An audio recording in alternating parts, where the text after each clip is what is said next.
Good evening, I'm Ruth McNeil and I'm chair of the Friends of Heath Robinson Museum Committee. Welcome to all of you who've come today. It's really good that you can join us. And it's really my great pleasure to introduce Alison Marcuse. Alison lives in Pinner, in fact, just down the road from me on Church Lane in Pinner, and is an art historian. She's taken a number of degrees from the University of Birkbeck in art history, and her recent special interest was in the subject that she's going to be talking to us about to us today, which is how women were depicted, particularly in relation to drink in the last few centuries. So at the end of the talk, there will be an opportunity to ask some questions. I gather her talk will take about 35 minutes or so. So we'll have an opportunity for questions at the end. But thank you very much for coming to talk to us, Alison. And over to you. All right. Well, thank you very much. And hello to everybody. Just getting my laser pointer ready. Right. We're going to look at a period from 1751 to about 1850. We're going to start with Hogarth's Gin Lane in a moment, and we're going to conclude the period with George Cruikshank's The Bottle and the Drunkard's Children.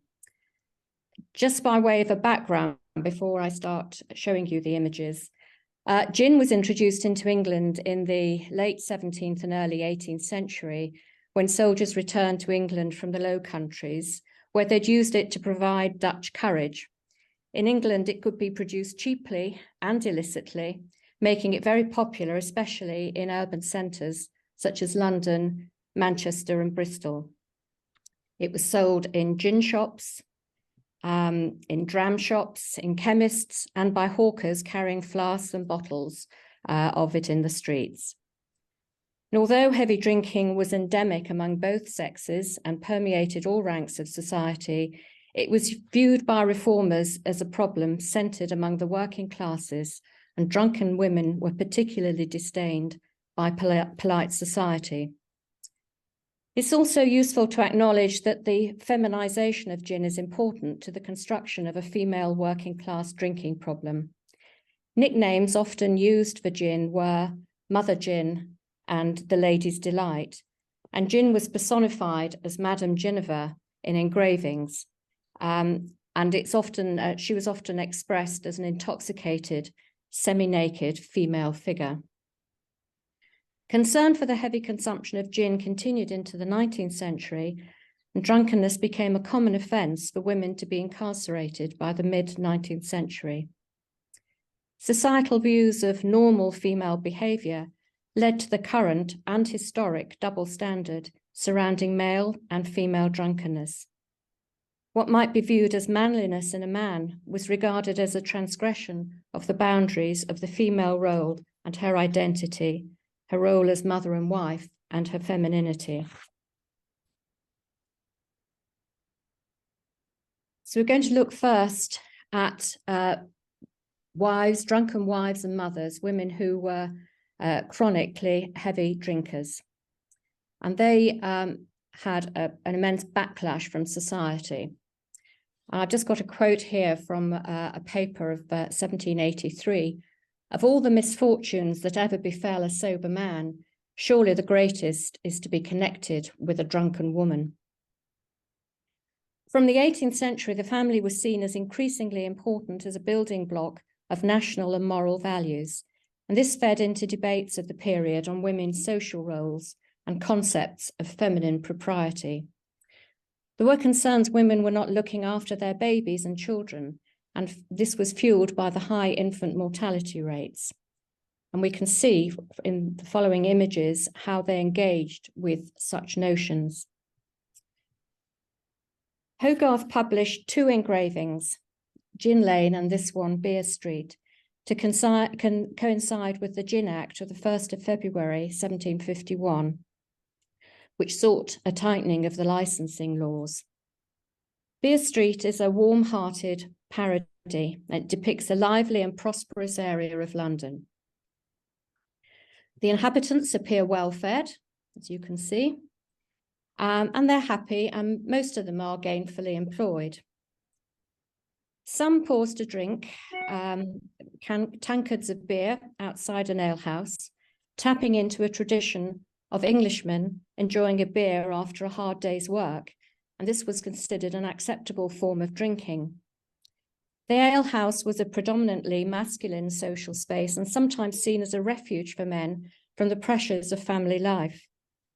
The pawnbroker over here, as you can see, appears to be the only business not doing well. That and this poor sign painter. It's possibly a joke on Hogarth's part about poorly remunerated artists. Gin Lane's a very different image. It shows a poor, rundown area identified as the parish of St. Giles. We can identify it with the steeple here of St. George in the background. And we see tumbled down buildings, literally tumbling down. And we can say chaotic behavior. There's a bit of a fight going on there. Both are used probably as metaphors for drunkenness. To those in the 18th century with a knowledge of London, this area, to them, it would signify poverty and squalor. And whereas beer was seen as neither harmful nor foreign, gin was quite the opposite. The viewer might deduce a moral message from Gin Lane that spirit drinking caused the evils depicted in this print. The gin shop sign, which I don't think you'll be able to, well, I can't read it anyway, actually reads, drunk for a penny, dead drunk for twopence, straw free. And it's a saying that was fairly frequently used at the time. The image Gin Lane was intended to shock the viewer. The central female figure here is the antithesis of 18th century ideals of femininity. Her monumentality contrasts with the nearby skeletal image of this ballad seller, who's either dead or nearly dead. She has a drunken, lopsided grin. She's got heavy eyelids.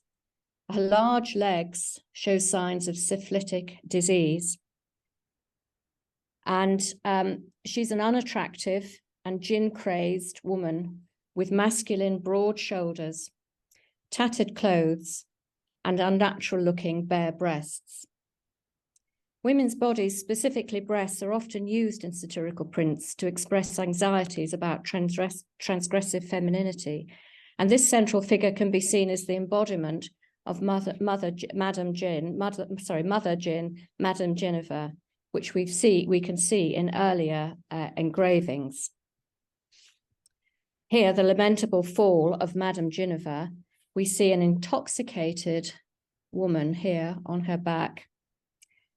She's holding a glass in her hand, and her dress is pulled down, revealing her breasts. Hogarth is following this visual tradition in his rendering of his own central female figure. This image also shares with Gin Lane a collection of inebriated working-class women. One is vomiting in the street, and here one sways as she walks, holding her infant. Returning to Gin Lane, almost more shocking than the central figure is the sight of the infant falling from his mother's lap, headfirst to an almost certain death.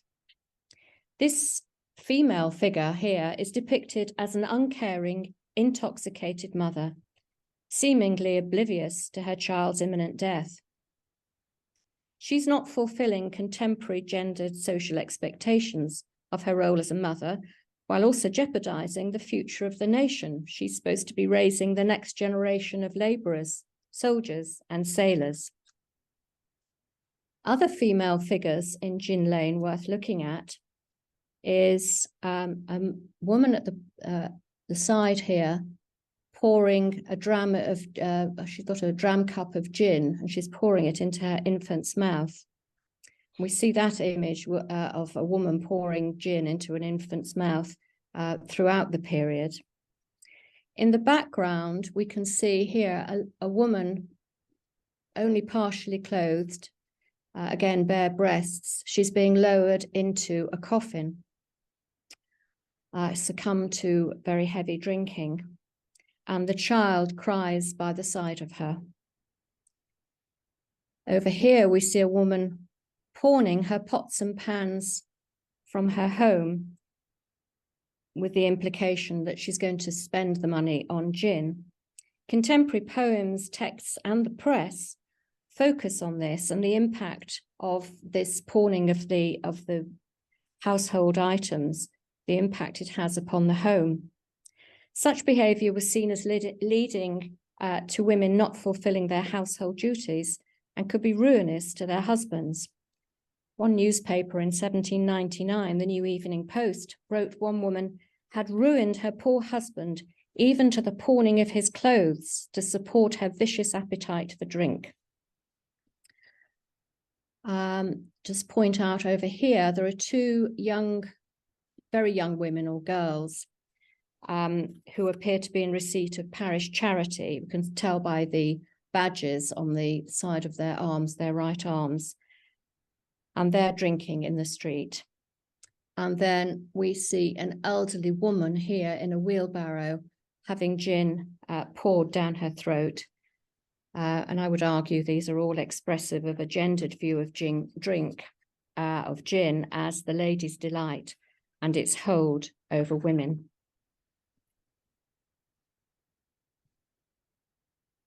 Not everyone favoured the 1751 legislation. Here we have a reissuing of an image initially published in 1736, the funeral procession of Madame Ginevra. And it really is expressive of some seeing the commercial benefits of supporting the desires of the working class consumer.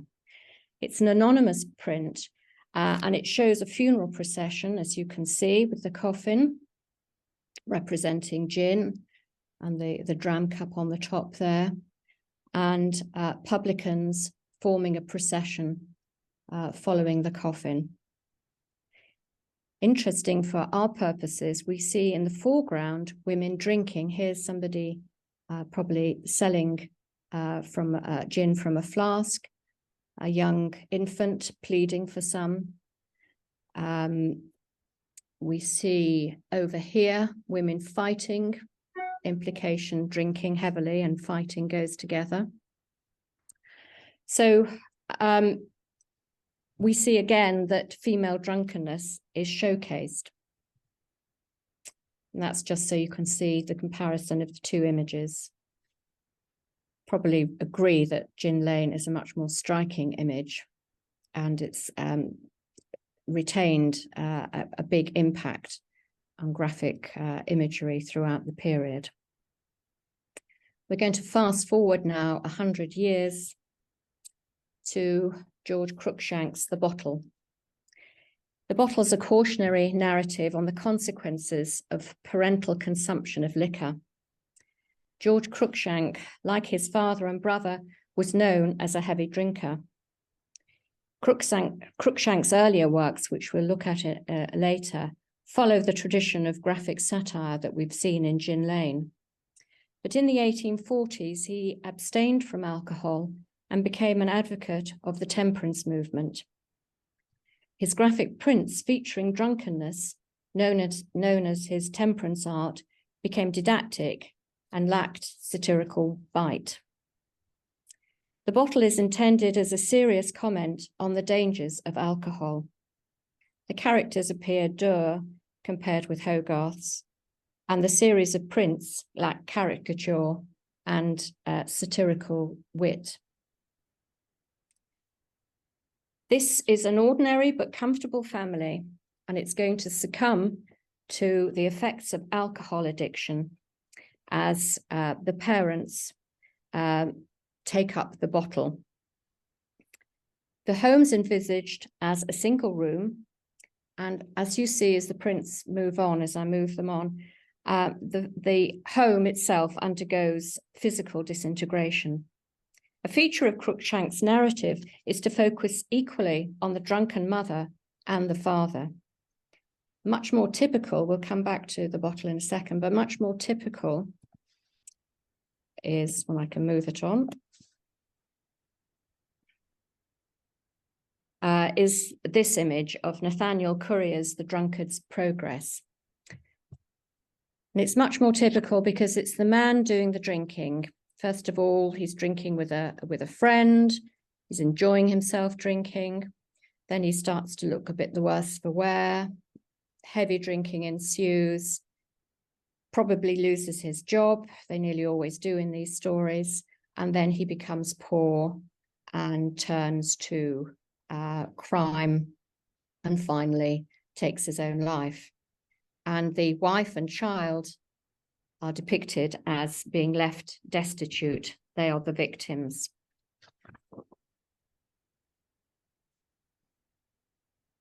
Going back to the bottle, the first plate, we see a clean, orderly room with sufficient furniture in it, neatly stacked cupboard in the background there, full of crockery, memorabilia around the room.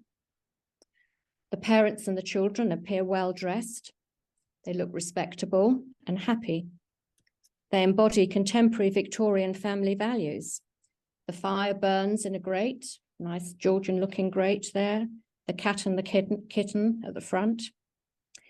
And this might appear an unremarkable and rather sentimental scene, except for Cruikshank's caption, which reads, "The bottle is brought out for the first time," and he offers his wife a drink, as we can see. The family's life in the subsequent plates rapidly deteriorates. The parents' drinking takes hold of their lives and destroys the sanctuary of the home. By plate 2, we see a disheveled father. He's now unemployed, according to Cruikshank's caption. He's slumped in front of an empty grate. The mother is organising the pawning of the family's clothes to satisfy the parents' cravings for alcohol, very reminiscent of 18th century descriptions of gin-crazed women. The two youngest children huddle together, and the mother is concerning herself with what can be pawned to buy another bottle rather than feeding her children. The family cat, the kitten seems to have disappeared now, the family cat looks thin and cowering. It jumps onto the table to try and scrounge something from a plate. This motif just can show you the interplay of artists' ideas. He's picked up an idea from Hogarth here, with the dog, the starving dog, jumping onto a table to steal food from it. And it's the final plate of the famous Marriage à la mode, the story of the devastating outcome of a loveless marriage. Plate 3 of the bottle. The bailiffs have arrived now to take the furniture away to try and pay for the debts that the family has built up.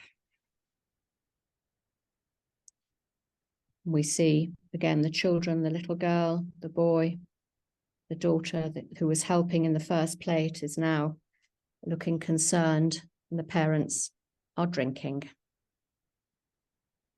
Cruikshank isn't very subtle. And so the story unfolds, and the family home becomes increasingly bare of furniture as it's removed, and the very fabric of the walls crumble, rather like the inside of one of Hogarth's crumbling buildings in Gin Lane. By this plate, plate 5, financial ruin and neglect has led to the youngest child's death. There might be empathy from Victorians towards the older girl mourning beside the young child's coffin, but the artist's caption builds upon the condemnation of the mother and father who continue with their drinking. Cold and misery, the caption reads, and want destroy the youngest child, they console themselves with the bottle. Still drinking, as you can see. In a drunken rage, the father has murdered his wife with a bottle. There's the bottle. And I just wanted to show you this because I want to just point out the clothes of the two surviving children, rather tattered here, pathetic looking. And then in the final plate of the bottle, so the drunken father who's murdered his wife, we see him as a hopeless maniac, as his two children, the surviving children, visit him in Bethlehem Asylum. And you can see they've completely changed their appearance. They've been led into the ways of vice, which we will pick up shortly.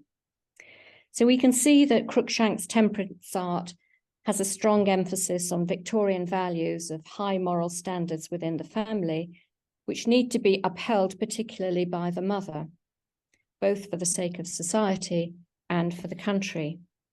And in this series, the mother figure has not done her duty.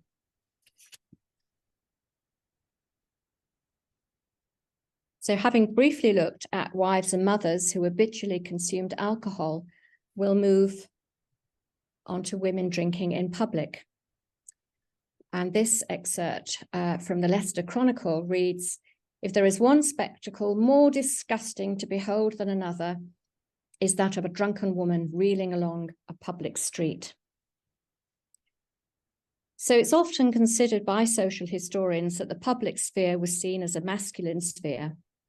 This categorization of spheres, public masculine and private or domestic feminine, is now regarded as much more nuanced. Nevertheless, there was a perception among many that women entering a public drinking space were entering into a masculine sphere, and a woman's motives for doing so could be interpreted as immoral. She could potentially be identified as a fallen woman or a prostitute. One contemporary writing in the 1780s noted it was disgraceful for a woman to be seen in a public house, and those who would venture to sit down among men in a tap room were considered as infamous prostitutes. So this stereotype of women who drank might crave sex and become promiscuous. This could account for some satirists' images engaging with contemporary cultural views. Here we're going to look at an earlier George Cruikshank image. It falls before Cruikshank's temperance art period. And Cruikshank's representation of drunken women in the 1820s and 30s, we can detect an aesthetic and moral influence of Hogarth's Gin Lane. He produced several prints in this period, criticizing drunkenness, while also expressing a concern for its causal relationship to social problems. This gin shop shows a small collection of drinkers. They are very poor. They're standing near a counter in a gin shop. They're all positioned within the jaws of this exaggeratingly large animal trap. The shop is a small, claustrophobic space filled with coffin-shaped containers of different makes of alcoholic drinks. They're lined up here. And the Old Tom's a famous make. The space looks as though it might be a room within or part of a domestic dwelling, which was often the case in these little dram shops or gin shops. At the top and the bottom of the engraving, the consequences of drinking are signposted to the workhouse, to the madhouse, to the jail, and to the gibbet. The barmaid serving behind the counter, she's better dressed than her customers, and she's enticing them to their ruin. The financial benefits of running a gin shop are spelt out in a book on the counter. And it reads, "Open a gin shop, the way to wealth. The barmaid is at once repellent with her two heads. One is a skull, and she has a skeletal foot sticking out, poking out from under her skirt. But she also acts as a temptress or a femme fatale figure. The female customers across the counter are the ones doing the drinking. The central female figure pours gin down her infant's throat, reminiscent of a female figure in Gin Lane. A small girl to the side, possibly her daughter, quickly downs a dram. An older, haggard figure in the background also holds a dram cup to her lips. These figures are portrayed as desperate for their fix of gin. They're watched by a skeleton wearing an overlarge coat representing death. And you can read in the bubble, he states, "I shall have them all drunk presently. They've nearly had their last glass." As in Hogarth's print, we see drunken women depicted as unattractive, gin-dependent, and assertively transgressing contemporary modes of femininity. Their undignified addiction to alcohol has a class perspective. Cruikshank is following the trope of female drunkenness in public that we identified in Hogarth's print. Cruikshank's print visualizes an amplified expression of poverty and entrapment.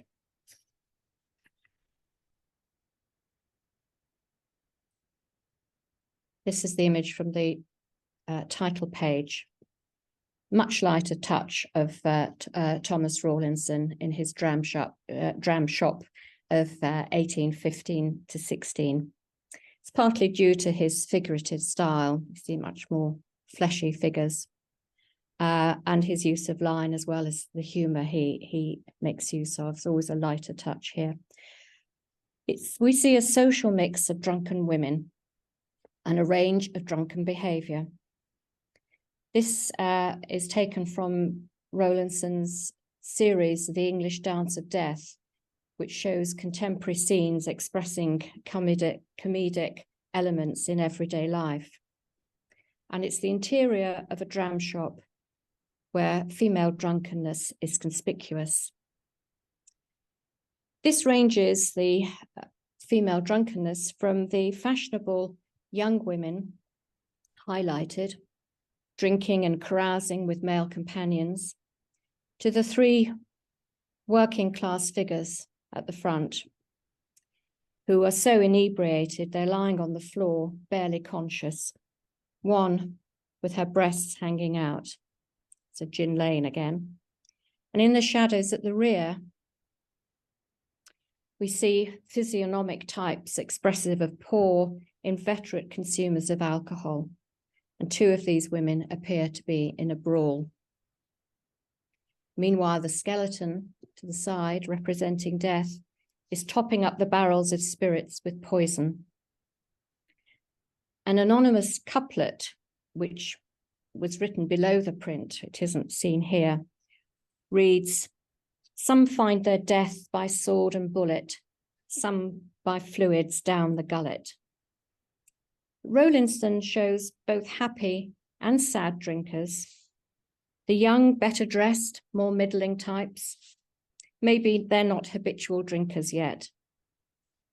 The poorer female figures, dressed in ragged clothes, might suggest chronic consumers of alcohol, whose response to alcohol is no longer pleasure, but oblivion, in the case here, and sometimes rowdiness. We can question whether this is a warning to the younger flirtatious women, as well as mocking them.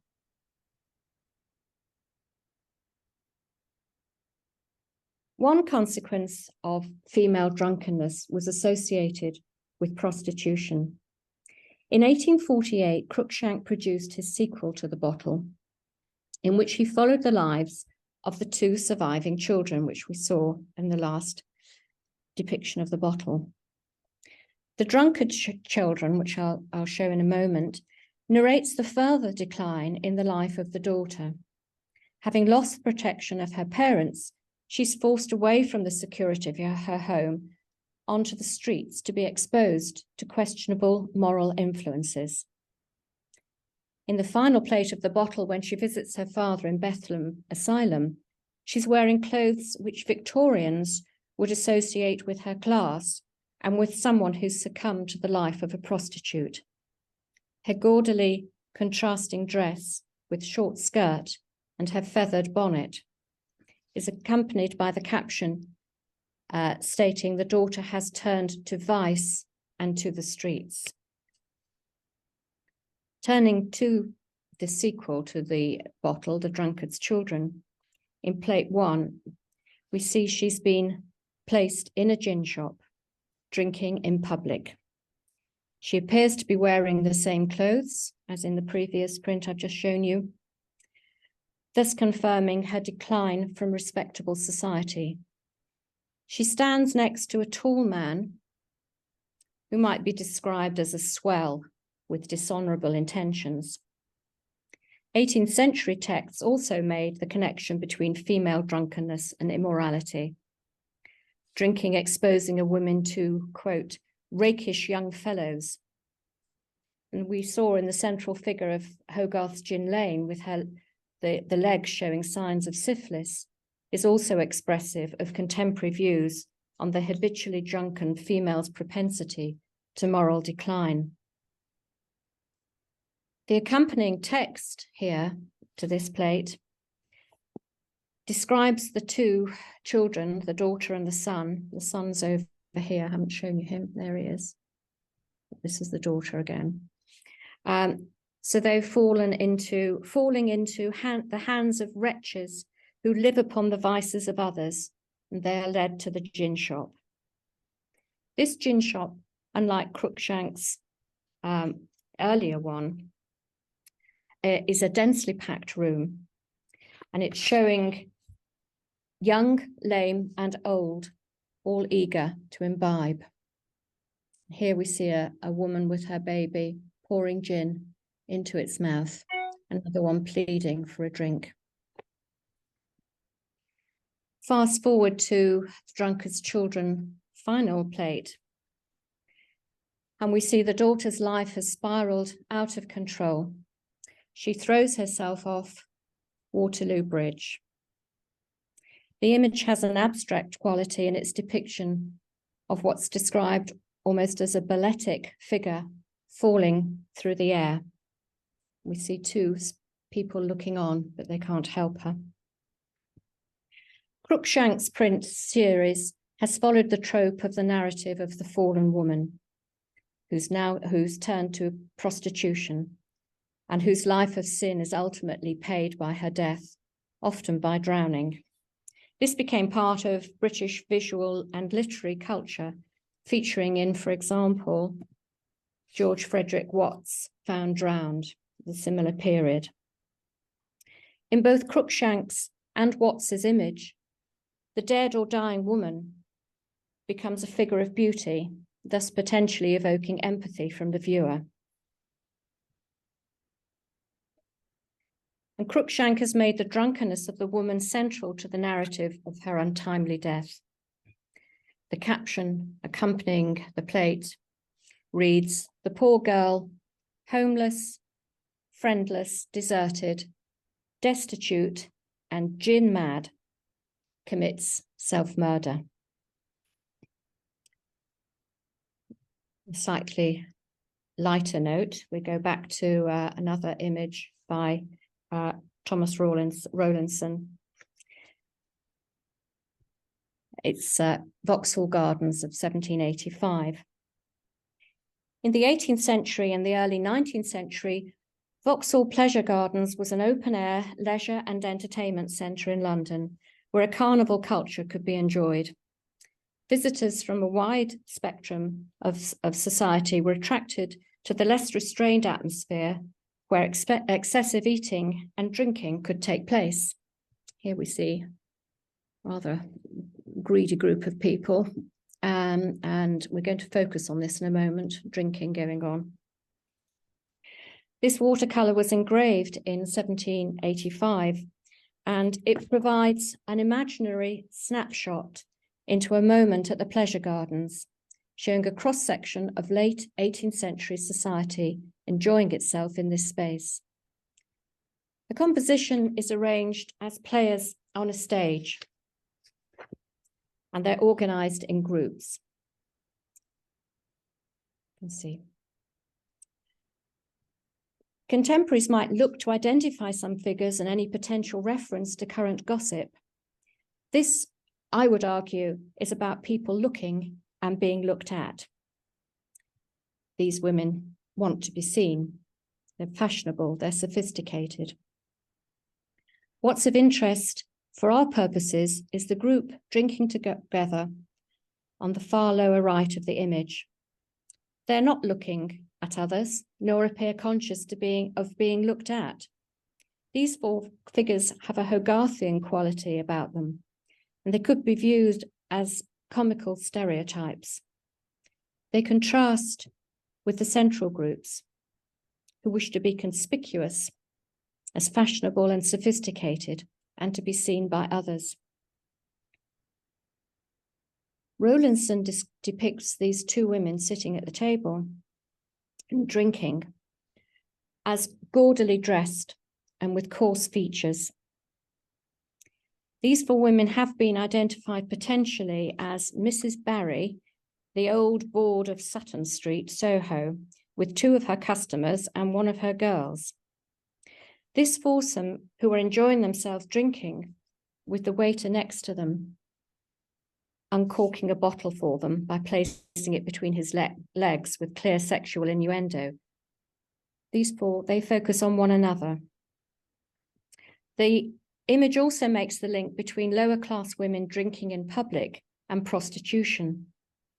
Even if they were not specific individuals, we would read them as types associated with prostitution through the women's dress and the couple's uninhibited familiarity in public. And a very different image next. This is an anonymous illustration from the Manchester Comet, also known as a rap at radicals, of around about 1822. It's a little known illustration, and the anonymous illustrator of this Tory publication seeks to undermine this group of female working class reformers by showing them at a meeting drinking gin. Again, gin is associated with women, and their consumption of alcohol diminishes the seriousness of the cause. This is a period of radical groups calling for political reform. And of course, it's just a few years after the Peterloo massacre. In the image, we see women of different ages, with the speaker standing on a table, addressing the others. There's a man underneath the table, possibly a spy, jotting down notes. But the meeting is really a female-only meeting. The setting's a crowded room, and we can see rows of bottles on the floor. One's been smashed. Many women attendees drinking from small dram cups. You can see some of these small dram cups. One woman sitting near the picture plane appears intoxicated as she holds a dram cup in one hand and a bottle in the other. The inference is of a raucous meeting with heavy drinking by those attending. It's also illustrative of the concern among some that women should not enter what many considered the masculine world of politics. The rear of the image shows a cap of liberty held aloft on a pole, evoking fears and memories of revolutionary France, as this symbol appeared in many British satirical prints of the period. And by ridiculing this radical meeting, showing the women as behaving raucously and drunkenly, the illustrator of this publication seeks to allay the anxiety felt by the establishment types towards working class agitation. And just finally, to conclude, I've tried to provide you with an idea of how graphic artists portrayed drunken women as harmful to society, as well as showing you the enduring influence of Hogarth's Gin Lane on imagery of female drunkenness into the 19th century. Indeed, Matt Cardy's photographs of binge drinking women takes us into the 21st century. And this example could be said to be a contemporary reworking of Gin Lane.